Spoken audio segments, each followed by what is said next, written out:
Was Iblees given a high rank? The simple question, was he given a high rank? Yes. By giving Adam a responsibility on the earth, does it take anything away from Iblees? No. Iblees still has a high rank. He's still ranked among the angels. It's actually great. He loses nothing. But the problem of Iblees is, I don't feel like what I have is worth anything when I see someone else having something. I only feel like I should be the one that should get everything, every appreciation, every acknowledgement, every recognition should come my way. And if somebody else got that appreciation or that acknowledgement, then I feel like it was taken from me, even though in reality it wasn't taken from you at all. This is what he felt. Does he want you to feel this, by the way? Yeah, totally.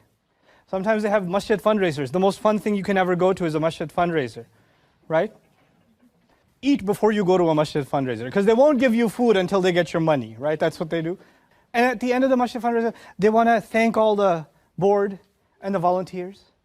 I'd like to thank Abdul Kareem and Sister Fatima and Yahya and Abdullah and Zainab. And there was a Maryam waiting for her name to be called. She's the secretary of humility department.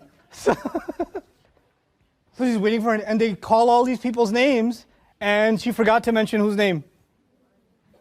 I was like, huh, all this work, couldn't say my name.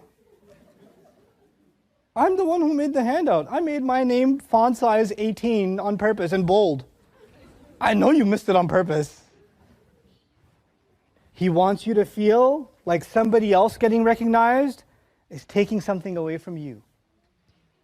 This starts in the family. When mom gives one of you a hug, your eyes burn. I'm going to put my sock in your mouth when you're sleeping tonight.